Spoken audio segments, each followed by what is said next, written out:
Long ago, when people spoke with words like thou and thee, there lived a king named Hugo who was only 3 foot 3. And though this mini monarch stood no higher than an elf, his ego was enormous. He thought idly of himself. Yes, Hugo was a cocky king, as boastful as could be. To him, no other person was as wonderful as he. He made the subject bow to him whenever he was knight. It pleased him to look down on them each time that he went by. And every Friday morning at precisely 10:30, his guards called all the people to the tower base, and then King Hugo cleared his throat and gave his captain congregation a lengthy talk he liked to call the speech of adoration. For hours the poor villagers endured to boring buzz, and how mightily magnificent King Hugo thought he was. One day King Hugo climbed aboard the coach of gleaming gold to watch the peasant bow to him as down the road he rolled. But when he turned a corner by a field of amber hay, a maiden with a heavy load was blocking up the way. The hero blew their trumpet, then called out to the class, "Step aside and bow your head, allow the king to pass." The girl, whose name was Tessa, sadly bluntly, going round, she didn't want to drop her load and bow down on the ground. The king began to rant and rave, and spout and split and sputter. "Roll on," he barked, and then they bumped poor Tessa to the gutter.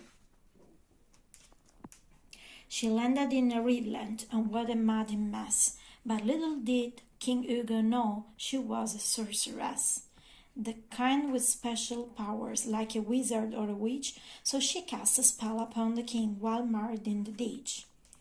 "A poke so new, O cocky king, in robes of ruby red, let's see if all your arrogance can fit inside your head." The next day, when the king awoke, he climbed down from his bed, and gazed into his looking-glass admiring and said, "I do believe, dear Hugo, you are more handsome than last night." But when he put his crown back on, it felt a little tight. Then he donned his crimson robe, the one with ermine fringe. "How grand I am!" the king exclaimed, then felt a little twinge.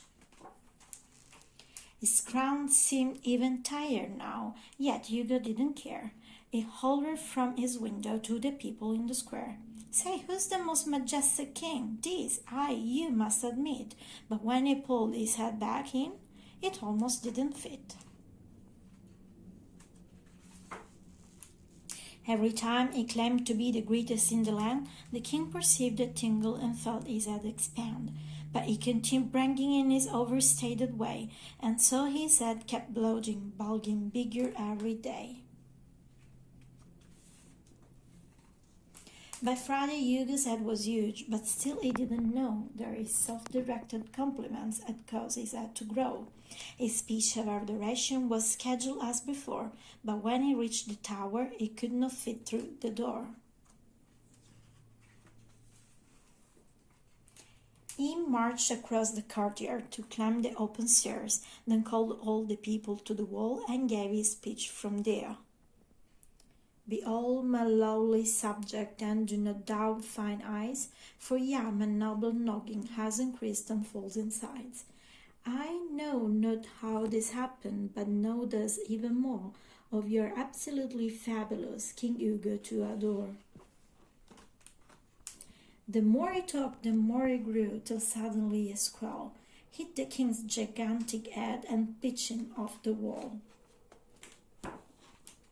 He floated freely through the air, then landed with a thud. He bumped and dipped and flipped and skipped and toppled through the mud. He tumbled topsy-turvy as he bounced along the lane, and ended up by Tessa, who was busy stacking grain. King Hugo's head was spinning. He felt dizzy, dazed, and beat. But when he noticed Tessa, he yelled, "Get me to my feet!" Tessa wondered over. "Unbelievable," she sighed. "Did you ever stop and wonder why your head is 10 feet wide?"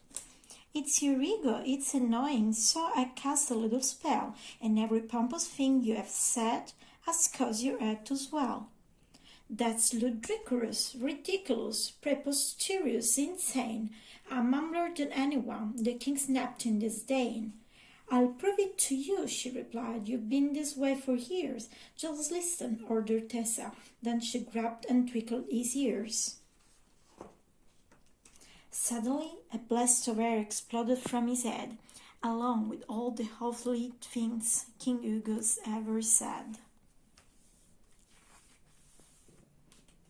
King Hugo's head deflated like a giant pink balloon, and when he heard what he had said, he felt like a buffoon.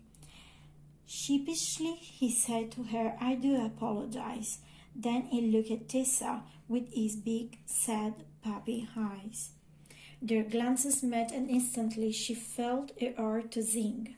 Could it be, deep down inside, she kind of liked the king? The king got up. He took her hand and bent down on his knee. He gazed at her with tenderness, then spoke most humbly. Your spell has opened up my eyes. I've been unkind and rude. Please stay with me and teach me how to change my attitude.